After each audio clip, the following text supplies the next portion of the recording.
evening, everyone. This is Aaron Mesh with Willamette Week. Today I'm joined by Susan Landa, who is the owner of the Fossil Cartel. That's a gemstone shop in downtown Portland on Southwest Taylor and 3rd. And Susan, I have to think, given the events and the civil unrest of the last year, that Southwest Taylor and 3rd is a really tough place to own a gemstone shop. You would think so, but I've been blessed. I was boarded. I have been boarded up. And during the riots and the protests, I remained closed, and that was unfortunate because it hurt me for business. But by mid-August, I was open again. I've kept the boards up, but it has been challenging. But I was gonna say that I'm blessed because even with all of what's been happening, my business has been actually doing really well. Really? Yeah, Are sales up? sales are actually up.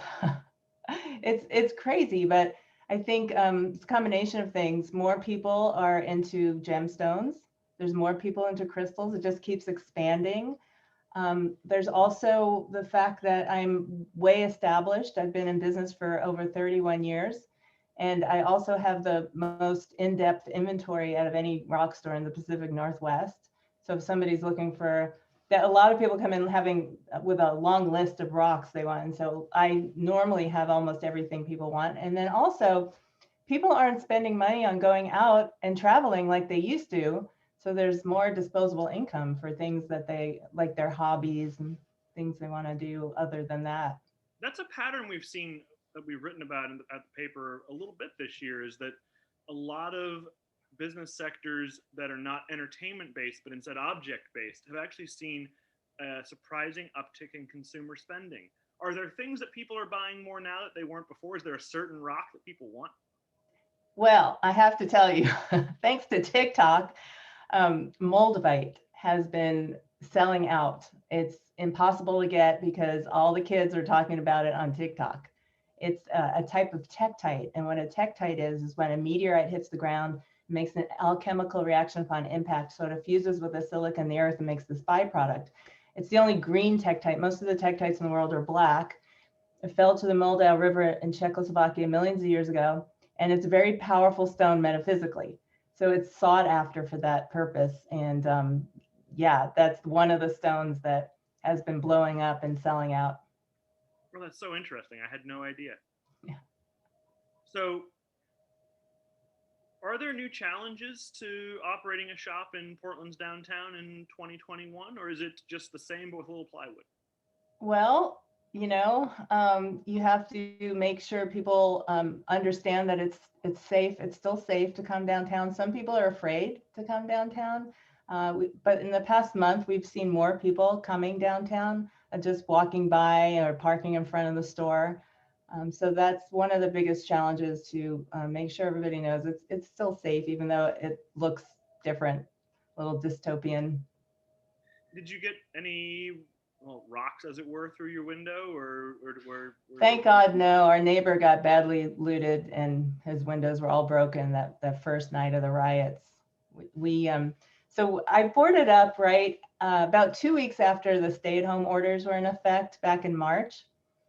And I was worried about burglaries. Like I figured people are going to get desperate. It's going to be a little freaky. A lot of people stopped working and everything's closed. So I boarded up right away.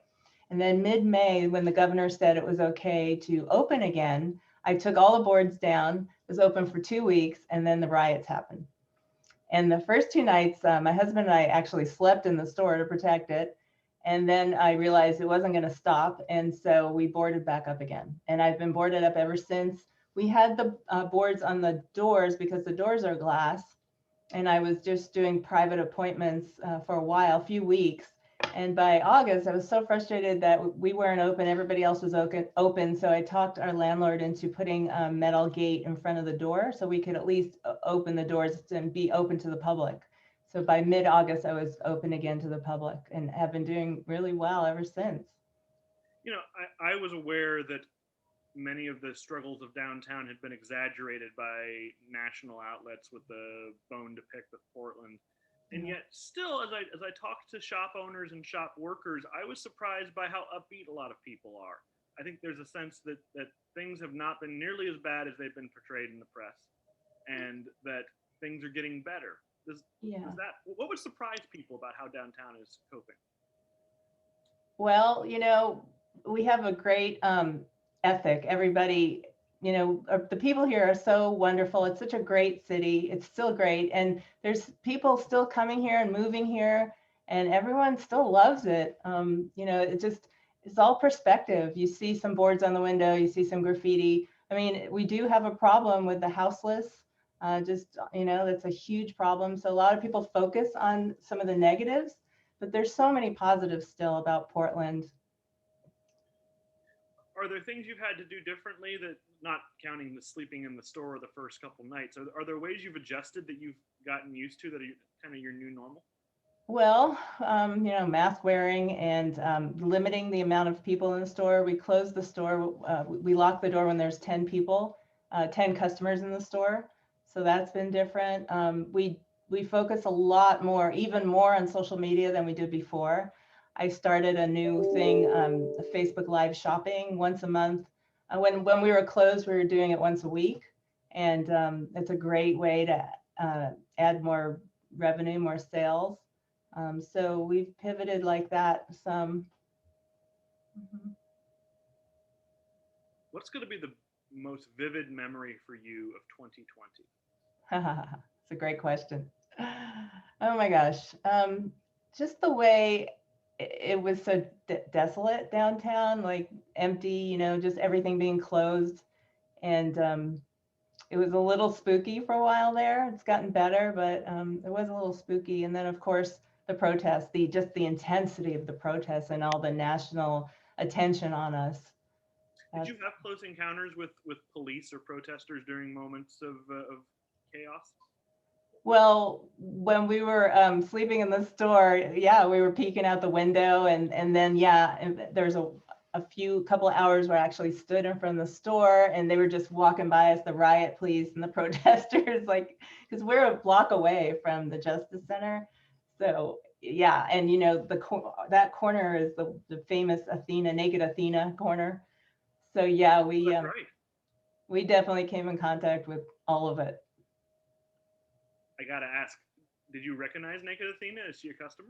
No, I didn't recognize her. Fair enough.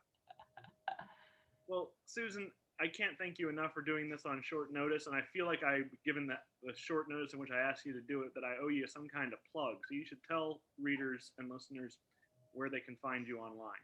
Sure, fossilcartel.com, and we also have a little Etsy shop. Yeah, and come on in. We're open 7 days a week, Monday through Saturday, 10 to 6, and Sunday, 12 to 5. And like I said, we have a really in-depth inventory of crystals and jewelry, and it's just a lot of fun. And you don't even have to buy anything. Just come in and look. It's so beautiful. All the rocks that come out of the ground. It's just amazing. It's mind-boggling, the beauty of Mother Nature.